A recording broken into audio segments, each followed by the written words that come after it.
Halo teman-teman, selamat datang di channel Pucin Novel Audio. Jangan lupa subscribe ya. Terima kasih. Episode 41.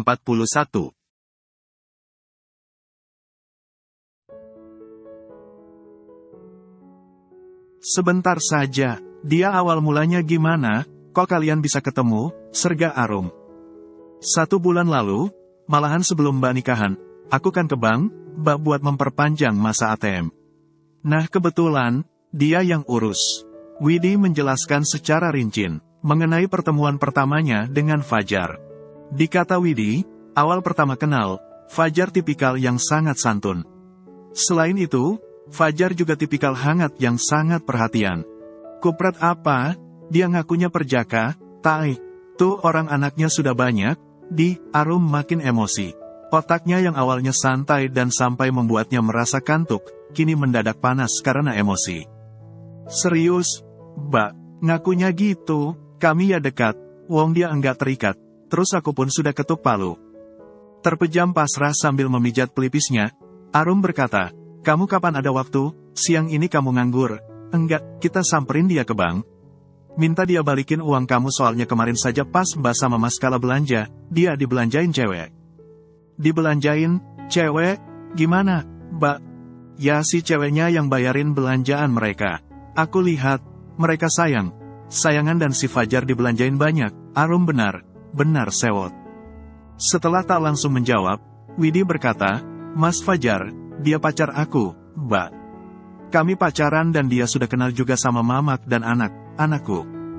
Walau dari seberang terdengar meyakinkan sekaligus tulus, mulut Arum telanjur berkata, pancen kutis lanang emang si Fajar.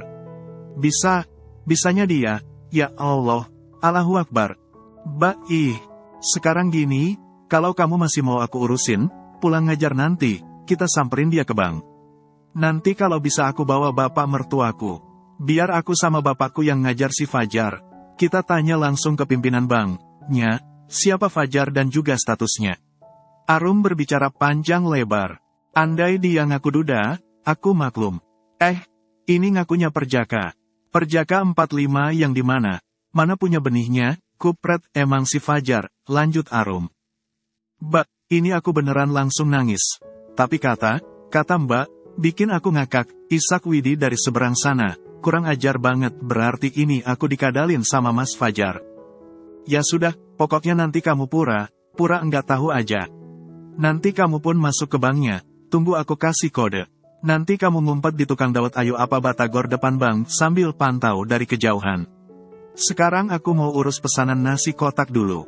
Sekalian bebek sama ayam ungkepnya juga mau sekalian aku urus. Biar pas aku tinggal semuanya sudah beres. Arum tak mau menunda dan ingin menyelesaikan urusannya dengan Fajar secepatnya. Sesuai rencana, setelah semua nasi kotak yang memenuhi bagasi mobil yang mengangkut selesai diboyong, Arum sengaja mengajak sang bapak mertua. Tentunya niat baik Arum memberi Fajar pelajaran langsung didukung oleh Ibu Kalsum. Sang mama mertua mendadak menjadi supporter Arum, heboh sambil mengemban sekaligus memomong Aidan. Ganteng juga biasa saja, Pah. Gantengan papa jauh, jelas Ibu Kalsum yang sampai menceritakan duduk perkara ketika ia memergoki Arum memarahi Fajar habisan di kantin rumah sakit. Pasana yang kebetulan ada di sebelah sopir langsung mesem. Lah kok mama bandingin papa sama orang kayak gitu, keluhnya. Kan dalam hidup mama, hanya ada papa sebagai satunya laki, Pah. Balas Ibu Kalsum meyakinkan. Arum tidak bisa untuk tidak tertawa dan malah tak segan menggoda sang bapak mertua. Cie, ucap Arum. Si mama memang gitu, Pasana menjadi senyum sendiri. Papa juga hobi mancing mama. Tapi enggak ada salahnya ditiru loh, Mbak. Biar meski sudah punya cucu, rasanya terusan mirip pengantin baru. Balas Ibu Kalsum. Dalam hatinya, Arum yang susah payah menahan tawanya berkata, ya ampun, Mas Kala. Wong tuamu kocak banget, tapi memang wajib dicontoh, sih. Assalamualaikum, Mas. Pintar ya sama Mbah. Mama bentar, kok. Arum kembali pamit sambil melambaikan tangan pada Ibu Kalsum maupun Aidan yang ia tinggalkan. Dadah Mama, dadah Mbah Kakung. Di depan gerbang, Ibu Kalsum menuntun Aedan untuk melambaikan tangan ke arah mobil yang membawa Arum dan Pasana. Bocah itu nurut saja, tersenyum ceria sambil memamerkan kedua giginya yang baru tumbuh di bagian atas. Boleh dibilang, sekarang ini, di usianya yang menginjak 8 bulan, Aedan sedang lucunya. Suamimu pasti sudah berisik. Bentar, wah, yah, Mbak, pasti khawatir banget tuh, tahu kamu mau ngelabrak si Fajar. Ini ke papa saja, Mas Kala sudah sibuk wah. Pasana memulai obrolan di dalam mobil. Jadi, nanti biar papa saja yang ngobrol ke atasannya, ya. Pasana bertutur syarat perhatian. Aku geregetan, Pah, kesel banget rasanya. Arum mendengkus kesal tapi kemudian pasrah, pengin tabok beberapa kali. Apa tendang ya, Pah? Ya sudah, tapi nanti papa bakalan terus di dekat kamu. Buat jaga, ya. Seperti biasa, Pasana bertutur penuh ketenangan. Iya, Pah, makasih banyak ya, sudah nemenin aku. Arum memasang wajah sungkan, karena biar bagaimanapun ia sadar, permintaannya minta ditemani memberi Fajar pelajaran, terbilang kurang ajar. Sudah jadi kewajiban papa buat dukung sekaligus bantu kamu, Mbak. Alhamdulillahnya lagi, hari ini papa pulang buat cek pesanan dan papa juga masih ada waktu buat temani Mbak ke bank, yakin Pasana. Semangat pokoknya. Ya, kali ini ia tersenyum hangat. Iya, Pah, pasti, semangat, Arum membalasnya sambil tersenyum hangat. Tatapan mereka bertemu di kaca spion yang ada di atas Pasana. Jarang kan, ada mertua rasa besti begini, batin Arum bangga sekaligus merasa sangat bersyukur.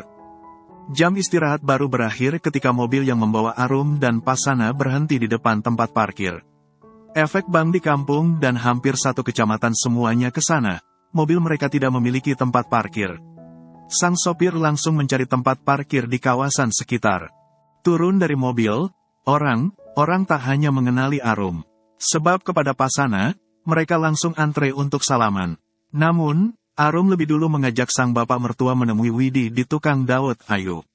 Penjual dawetnya langsung gugup dan berdalih akan memberikan dawet jualannya secara gratis kepada Pasana. Jangan gratis, bapaknya kan jualan. Saya beli saja, 5 porsi. Nanti saya ambilnya kalau urusan saya di bank sudah beres, ucap Pasana yang sampai membiarkan Widi menyalami tangan kanannya. Tanpa banyak kaya, Arum langsung pamit kepada Widi yang sebelumnya sampai ia minta ponselnya untuk bukti. Sampai detik ini Pasana masih memimpin langkah. Arum mengikuti. Walau ketika melihat Fajar di tempat duduk teller, Arum sudah sangat ingin mengamuk. Bersama sang satpam yang langsung memberi mereka jalan masuk memenuhi atasan di sana, Arum ikut masuk. Si Arum, makin cantik saja. Kira dia tahu enggak, ya, kalau aku sudah manfaatin adiknya, harusnya sih. Widi enggak cerita. Tapi kok, sampai sekarang Widi cuma baca pesanku, ya, enggak bales, transferan juga sepi enggak masuk, batin Fajar pura cuek kepada Arum yang mana ia menjadi satunya karyawan yang tidak menyalami Pasana. Fajar yang terbiasa bersandiwara memang langsung pura sibuk memeriksa berkas maupun pura mencatat. Sejeli itu Fajar yang sukses membuat seorang Arum makin meradang. Si Fajar, gayaknya sok sibuk. Tai kucing apa, bisanya dia gitu, batin Arum. Mendadak ia ingat sang suami yang memintanya untuk sering, amit, kepada Fajar, maupun semua yang tidak Arum sukai. Pantas Mas Kala jadi enggak bisa tenang. Wong dari semuanya dia paling paham ke aku. Kalau aku marah, aku bisa bablas. Tapi tadi aku bawa taflon 1 sih, di bagasi mobil papa, batin Arum lagi. Ia sengaja berhenti kemudian menoleh dan menatap Fajar. Detik itu juga Fajar yang kebetulan menoleh sekaligus menatapnya, membuat tatapan mereka bertemu, langsung panik. Sampai detik ini, Pak Mukmin yang masih menjabat sebagai manajer di sana, belum mengenali Arum. Pak Mukmin hanya mengenal wanita di hadapannya sebagai anak perempuan Pasana karena begitulah sang DPR mengenalkannya kepadanya. Sebenarnya, hal semacam ini bukan urusan bank ataupun perusahaan. Asal jangan bawa bank, ucap Pak Mukmin, yang sebelumnya sampai menghela napas panjang sekaligus pelan hanya untuk mengatakannya. Ia belum selesai berbicara, tapi sesuatu mengejutkannya. Ia nyaris jantungan dan ternyata itu ulah wanita di hadapannya. Wanita cantik itu sampai memelotot tajam kepadanya. Tangan kanan Arum refleks menghantam meja menggunakan papan tanda pengenal jabatan Pak Mukmin. Pak Mukmin sungguh terkejut dan sampai curiga bahwa Arum sedang kesu, rupan. Apalagi sepanjang pembahasan yang sampai menjadikan ponsel Widi sebagai bukti, Arum juga hanya diam, menyimak dengan baik. Tak beda dengan Pak Mukmin yang langsung menatap kaget wajah Arum. Sebenarnya Pasana yang masih bersikap tenang, juga tak kalah nyaris jantungan akibat ulah sang menantu. Hanya saja, Pasana sudah jauh lebih paham keadaan menantunya. Sebelah tangannya pun sudah mengelus. Elus punggung Arum, kode keras darinya agar wanita yang sudah ia anggap seperti anak sendiri itu sabar. Jangan bilang asal jangan bawa bang, Pak. Ini kan yang belum kita ketahui dalam artian di luar kendali kita. Malahan bisa saja ke yang lainnya udah. Arum langsung mengomel. Lagian, salah satu alasan adik saya percaya ke Fajar juga karena embel dia kerja di sini. Arum merasa sangat tak habis pikir pada keputusan Pak Mukmin yang baginya hanya berusaha cari aman. Sebagai pemimpin, Bapak harus tegas kalau enggak mau diboikot. Karena sekali saja kasus ini viral, netizen bisa langsung buka gugatan buat boikot. Lagian, kasus semacam Fajar ini beneran lagi viral loh, Pak. Ibaratnya kalau perempuan pelacur, si Fajar ini macam digelo. Sadar apa yang dia lakukan dengan mengobrol cinta salah, dia tetap gelo dan malah makin merajalela. Arum mengakhiri ucapannya dengan mendengkus kesal. Sebentar, saya rasa saya kenal. Ini Mbak Arum mantan istri Pak Angga, bukan? Pak Mukmin baru mengenali Arum dan memang langsung terkejut. Ngeri karena ia langsung teringat adegan Arum mengamuk Angga menggunakan taflon. Iya, ini saya, yang dulu gebukin Angga pakai taflon di bank ini dan saat itu, Pak Mukmin juga nyaris angkat tangan seperti yang sekarang. Padahal kalau di kasus dan berani maju, saking gampangnya jeblosin si Angga ke penjara, sergah Arum masih emosional. Pak Mukmin langsung menanggapi balasan Arum dengan ekspresi wajah tidak nyaman. Karena jujur saja, apa yang Arum katakan barusan memang langsung membuatnya kesal. Namun, ia juga mendadak sungkan ketika tatapannya tak sengaja bertemu dengan tatapan Pasana. Tak disangka, ternyata pria itu menatapnya dengan sangat serius. Wajah Pasana yang biasanya hangat menjadi tampak menyeramkan. Sekarang saya minta ketegasan Pak Mukmin. Jangan berdalih asal tidak membawa nama bank karena bisa jadi, sebenarnya Fajar sudah melakukannya, tegas Arum. Itu kemarin kasus yang menantu dan mertua selingkuh saja bisa bikin netizen mau boykot Indomaret hanya karena dia menantu kerja di sana. Loh, Pak. Jangan sampai karena ketidaktegasan Bapak, nasib bank ini juga mengalami hal serupa. Pak Mukmin ketir. Ia menghela napas pelan sekaligus dalam.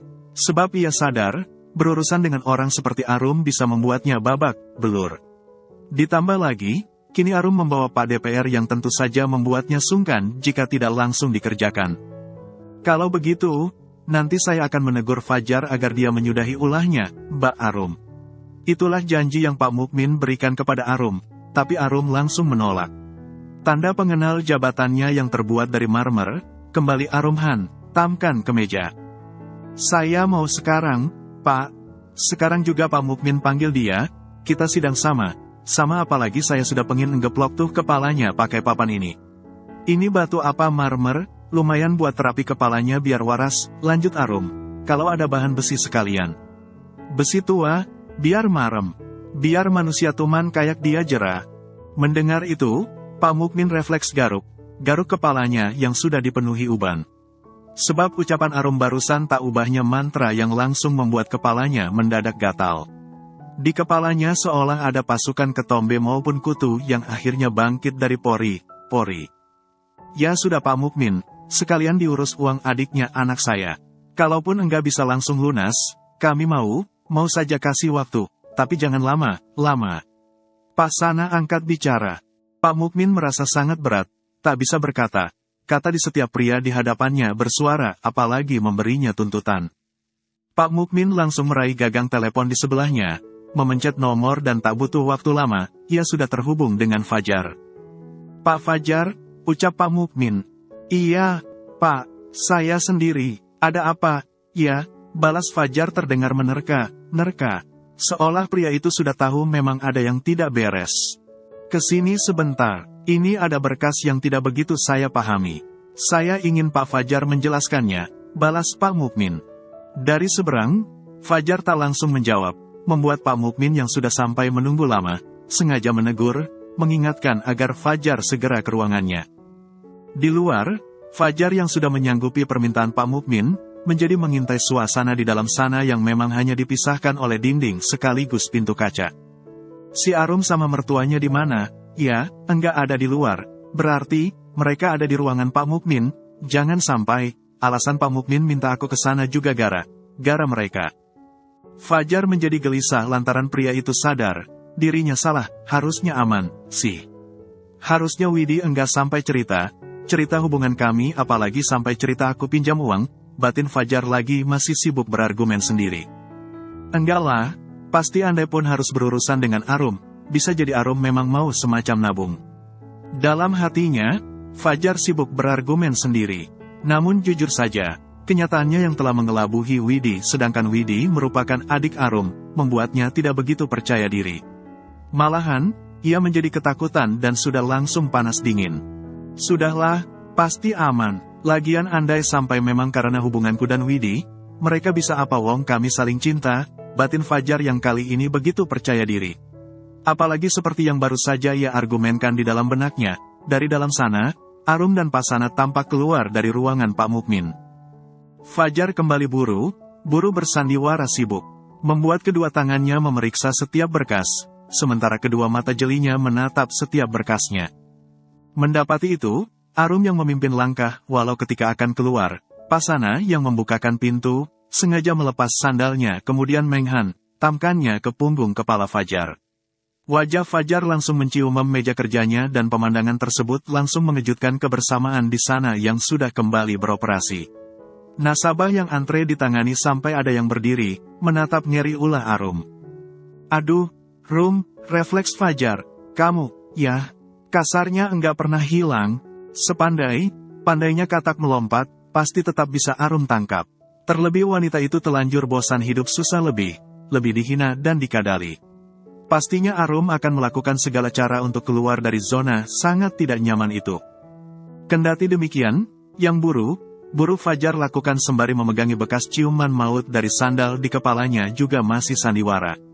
Seolah dirinya korban keanarkisan. Pria berpakaian rapi itu kembali mengontrol ucapannya menjadi sangat santun. Malah, kamu masih ingat aku? Arum juga refleks, mulutnya sungguh berucap spontan demikian menanggapi tanggapan Fajar yang kali ini menatapnya dengan tatapan tak berdosa. Gemas sekali menghadapi orang ini. Hawanya pengincubit ginjal dia pakai tang panas, batinnya benar tidak tahan. Tentunya, hati kecilnya masih sibuk bilang, amit. Bisa Arum pastikan, ulahnya sekarang sudah langsung menjadi tontonan sekaligus pusat perhatian. Malahan Arum berharap, ada yang merekam dari awal sampai akhir agar kasus Fajar viral. Jadi ini, tampang suami orang yang ngakunya perjaka demi menggesek uang para janda. Wah, kalau sudah begini, positif nih, si Arum sudah tahu kalau aku ngadalin adiknya. Batin Fajar ketir dan langsung buru mengubah siasat perang, apalagi baru saja, sandal di tangan kanan Arum sampai wanita itu banting ke wajahnya. Ia nyaris jantungan karenanya terlebih sandal Arum itu lumayan berat. Tak mau penonton ketinggalan info atau salah tangkap, Arum menceritakan panjang lebar mengenai duduk pengacara layaknya seorang jaksa dalam persidangan kasus Akbar. Ia menjadikan ponsel sang adik berikut transaksi banking sebagai bukti. Orang tuh apalagi laki, kalau butuh duit ya kerja. Jangan tipu, apalagi tipu janda yang sekadar kasih makan anaknya harus kerja panting. Adikku itu janda, anaknya 3 masih kecil loh, mas. Belum kemarin yang di swalayan belanjain banyak banget buat kamu dan kamu juga yang bayar. Masa iya, kamu sebagai laki terpelajar dan kerjanya di bank yang sering melayani masyarakat, malah jadi sumber penyakit. Mbak Arum, kalau cara kamu begini, bahkan meski suamimu pengacara dan bapak mertuamu DPR, saya tidak takut karena tindakan Mbak sudah masuk kriminal, tegas Fajar. Meradang, itulah yang langsung Arum rasakan, kriminal gundulmu. Dikiranya aku takut sama kamu, mau suamiku pengacara atau malah anak presiden sekalipun. Kalau kamu memang salah, pasti bakalan aku kejar. Alasanku bawa bapak mertuaku karena aku tahu, hanya dengan cara meminta bantuannya, kasusku bakalan jauh lebih diurus, semprotnya yang kemudian berkata sambil menyodorkan tangan kanannya. Balikin duit adikku, mau coba? Coba kok jadi gigelo bahkan jadiin adikku korban, salah alamat kamu, pengin nginep ke Hotel Prodeo. Nah kan, makin enggak jelas. Jangan benar lagi kata tetanggamu kalau kamu memang ada depresi bahkan gangguan jiwa. Balas Fajar yang tanpa disadari mulai mengeluarkan taringnya, karena berbicara saja, ia tak lagi sopan bin santun layaknya sebelumnya setelah Arum telanjur mengulitinya. Mbak Arum, ini, ucap sang sopir yang mendatangi Arum sambil memberikan taflonnya. Tak hanya Fajar yang langsung panik, karena Pak Mukmin dan juga karyawan di sana yang masih ingat tragedi Angga, juga langsung bergidik. Lebih Pak Sana-Sana yang walau belum tahu secara langsung, sudah langsung ngeri karena pria itu tahu, sang menantu tidak pernah takut pada apapun. Makin geram sekaligus bersemangat, Arum langsung menerima taflonnya dan tak lupa mengucapkan terima kasih. Rum, stop. Aku laporin kamu ke polisi kalau kamu nekat pukul aku pakai taflon itu. Fajar lari. Enggak sepantasnya kamu main hakim begini. Rum. Balikin duit adikku, minta maaf. Balas Arum. Balikin buat apa? Disitu kan konteksnya jelas. Aku pinjam, dan, Rum. Turunin taflon kamu. Pasana sangat panik karena takut Arum yang terus mengejar Fajar malah kenapa. Arum sama sekali tidak mau melepaskan Fajar. Terus keliling menyusul. Fajar kemana? Pasti diikuti. Termasuk lompat atau naik meja, juga masih ikutan. Membuat suasana di sana langsung heboh. Apalagi baru saja, sandal Arum yang masih sisa satu di kaki, wanita itu lempar mengenai kepala Fajar. Mas Fajar, kamu berhenti kenapa? Kamu itu salah. Pasana juga tak kalah geram apalagi Fajar sama sekali tidak menunjukkan sedikit pun penyesalan. Pria itu seolah tidak akan pernah mengakui perbuatannya. Jadi jangan salahkan Arum yang anti penindasan jika sampai ada adegan taflon terbang.